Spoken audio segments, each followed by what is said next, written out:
ഇദ്ദേഹത്തെ പോലെ ഒരു വർഗീയവാദിയെ നിങ്ങൾ ജീവിതത്തിൽ കണ്ടിട്ടുണ്ടോ? ഒന്ന് കേട്ടു നോക്കിയേ. ഈ രാജ്യത്തെ നശിപ്പിച്ചതിൽ ഒന്നാം പ്രതി ജവഹർലാൽ നെഹ്റു എന്ന് പറയുന്നത് മുസൽമാനാണ്. കടിച്ചിക്ക് പറയാം, എന്നാ കുഴപ്പം?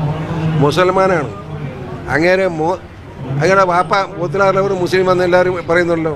മോത്തിലാറിന്റെ വാപ്പ മുസ്ലിമാണെന്ന് പറയുന്നുണ്ട്. ഗാന്ധി, നെഹ്റു, അംബേദ്കർ ഇവരെ ചരിത്രത്തിൽ നിന്ന് തന്നെ മായ്ച്ചു കളയാൻ വേണ്ടിയുള്ള ബോധപൂർവമായ ശ്രമങ്ങൾ നമ്മുടെ രാജ്യത്ത് നടന്നുകൊണ്ടിരിക്കുകയാണ്.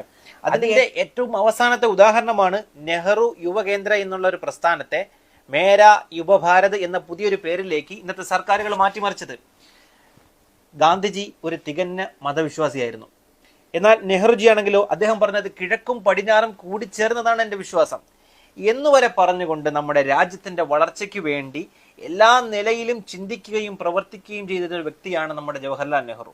അദ്ദേഹത്തെ വരെ ഇത്തരത്തിൽ അപമാനിക്കാൻ വേണ്ടി, ഒരു മുസ്ലിം ആകുക എന്ന് പറയുന്നത് ഒരു അപമാനമല്ല, മുസ്ലിമീങ്ങളാകുന്നത് നമ്മളെ സംബന്ധിച്ച് അഭിമാനകരമായ ഒരു കാര്യമാണ് എന്ന് കരുതി ഒരു വ്യക്തിയെ മുസ്ലിമീങ്ങളെയും ഹിന്ദുക്കളെയും ക്രൈസ്തവരെയും കൂട്ടിയടിപ്പിക്കുക അല്ലെങ്കിൽ വിദ്വേഷം പരത്തുക എന്ന രീതിയിൽ മിത്തുകൾ പ്രചരിപ്പിക്കുന്ന ആശയങ്ങളാണ് ഇദ്ദേഹം പ്രചരിപ്പിച്ചുകൊണ്ടിരിക്കുന്നത്.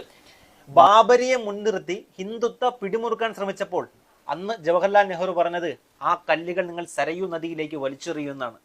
അപ്പം ഇത്രത്തോളം നമ്മുടെ രാജ്യത്തെ എല്ലാ നിലയിലും കൂട്ടിച്ചേർത്ത് എല്ലാ വിഭാഗക്കാരെയും, ഹിന്ദു ആയാലും മുസ്ലിം ആയാലും ക്രൈസ്തവനായാലും എല്ലാ വിഭാഗക്കാരെയും ഒരുമിച്ച് നിർത്തി ഈ രാജ്യം നല്ല രീതിയിൽ മുന്നോട്ട് പോകണമെന്ന് ആഗ്രഹിച്ച വ്യക്തിയാണ് ജവഹർലാൽ നെഹ്റു.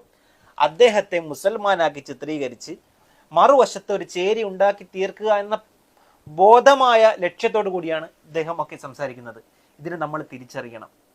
ഇതിനെ നമ്മൾ തിരിച്ചറിഞ്ഞ് ഇദ്ദേഹത്തെ പോലെയുള്ള വ്യക്തികൾക്ക് ഒരു മൈക്ക് പോലും കൊടുക്കാത്ത രീതിയിൽ ജനങ്ങൾ പെരുമാറണം എന്നാണ് എനിക്ക് പറയാനുള്ളത്.